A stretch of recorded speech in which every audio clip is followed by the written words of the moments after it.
Meron kasi nag-message sa akin at nagpadala ng video. Kayo, tinignan ko siya sa Facebook at TikTok.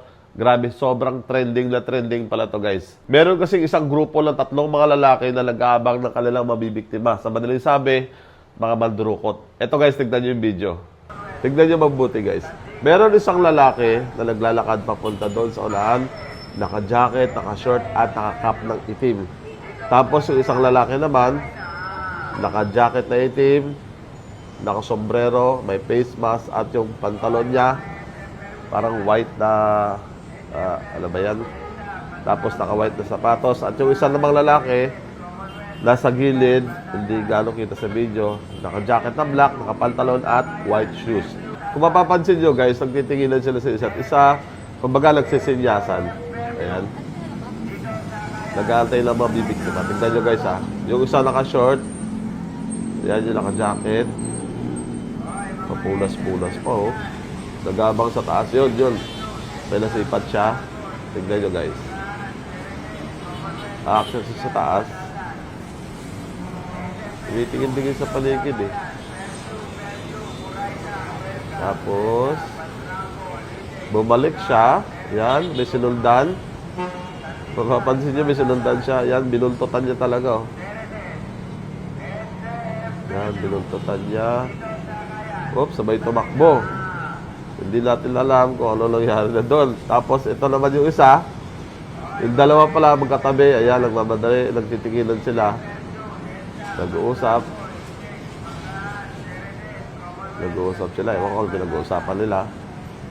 Tapos sumunod yung isa naka-short. Ayan. Ayan na. Nag-uusap sila. Oh. Mukhang hindi sila nagtagumpay sa una. Halap tayo ulit, sabi nila. Eh guys, tignan nyo, nagmamadali. Mga galawan ng mga may gagawin hindi maganda. Nagmamadali. Yan. Hindi mapakali. Yan. Eh, nag-aabang sila. Oop. May nasipat sila, may nasipat. Ayan na. Tingin ko, itong nakashort yung kanilang yung kanilang birador. Mukhang ito siguro yung magaling. Ito lagi na akong una eh. Oh, may pinasa na. Ano yung pinasa nun? Oop. Ayan o.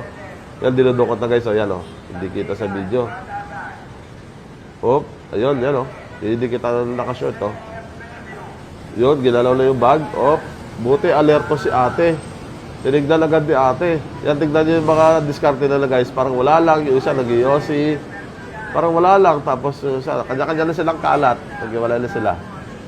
Buti si ate, alerto. Magaling. Okay yun si ate.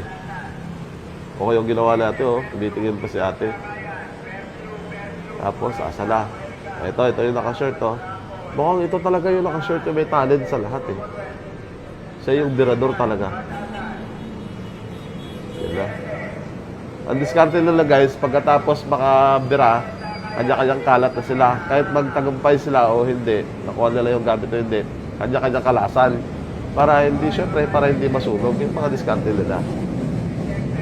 Yan kung bakit nag-aabang ng pasahero. Tapos yung isa nagtitext. Ang galing, di ba? Yan. Panoorin nyo maigi guys ha. Yung mga mukha nila, tandaan nyo na lang. Sobrang kalat na nito sa TikTok saka sa Facebook. Yung isa, nagtitext-text na sa kalsada. Parang nakikisabay sa pasahero. Parang normal ang pasahero, di ba? Parang yung tipong napakabait. Hindi gagawa lang masama. Ayan na. May nasipat na naman sila. Ayan na. O, tignan nyo guys ha. Sinusundan nila yung babae sa unahan. Nagmamadali yung dalawa, oh. Ayan na. Tignan nyo guys. Siya pa rin yung nakashort yung nasa unahan. Ayan na, oh. Gagalaw na yung kamay. Oop. Ayan na. Oop. Oh. Wala. Hindi nakuha. Alerto din si ate. Yan. Buti naman, alerto din si ate, oh. Galing, buti, wala nakuha. Wala na, hindi na makita sa video. Ngayon ang tanong ko, ano yung napansin nyo sa video na yon? Unang-una, ang binibiktima nila, ang pinipili nilang biktimahin, mga babae. Bakit mga babae? Siyempre, pag babae, walang kakayang lumaban. Pag napansin na sinusundan, parang wala lang, hindi papalag. Siyempre, pag lalaki yan, Once na dinikitan mo yan, talagang papalagyan pag matapang yung lalaki. Pero pag babae, sabihin na natin na hindi pumapalag. Walang kakayahan lumaban. Pangalawa, halos yung dinidikitan nila yung mga bag na nasa likuran. Yung nakalagay dito sa likod. Kagaya nito. Nakabackpack ka. Naglalakad ka sa kalsada, parang wala lang, normal lang naglalakad ka. Hindi mo alam, may nakasunod na pala sa'yo ng isa, dalawa, tatlo, apat na mga grupo. Dinikitan ka, yung isa didikit sa'yo, yung isa naman didistract sa'yo. Ganon yung play nila guys. May didikit sa'yo, may dudukot sa'yo, may didistract sa'yo. Para may iwasan natin yung mga ganon, dapat, pag nasa kalsada ka guys, naglalakad ka, ganito yung gawin mo. Nasa harapan yung bag, ganito, tapos hawakan mo, ganito. Yan. Pangit tignan, pero at least sigurado kang walang madudukot sa'yo. Okay, assuming may bag ka pero hindi backpack. Yung gamit mo naman ngayon is shoulder bag, ganito. Akala nyo guys, wala nabibiktima dito kasi shoulder bag. Guys, meron pa rin. Bakit nangyayari yun? Dahil dito. Halimbawa, yung zipper mo, dito nakalagay, di ba? Ang gawin mo, iti-twist mo siya. Kung saan nakalagay yung zipper mo, ganito, ilagay mo siya sa katawan mo, sa harap. Yan. Ganito. Sigurado guys, secured na secured dyan sa may hawakan mo. Ganito. Habang naglalakad ka, hawakan mo. Yan. Madadali ka na lang siguro kapag nilaslasan ka ng blade dito o sa likuran.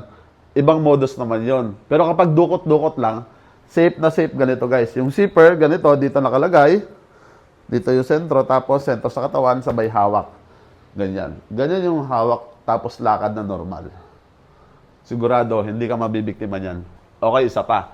Kadalasan sa mga dayo, yung mga bago dito sa hotspot ng Metro Manila, yung wallet nakalagay dito, sa bulsa sa likod. Madadali ka niyan, boy. Ang gawin mo, ilipat mo yung wallet mo, lipat mo dito, imbis na dito sa likuran, ilipat mo sa harapang bulsa. Dito mo ilagay. Yan.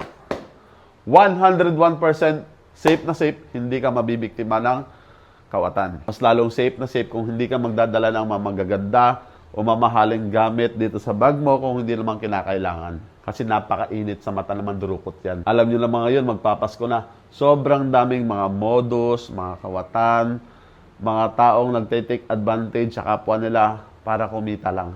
Napakasimpleng paalala lang yan. Sana ay may natutunan kayo guys sa mga shinare ko sa inyo kung paano maiwasan yung mga mandurukot na mga ganyan kasi sobrang hirap kitain ng pera. Muli, ingat kayo palagi. Advance Merry Christmas.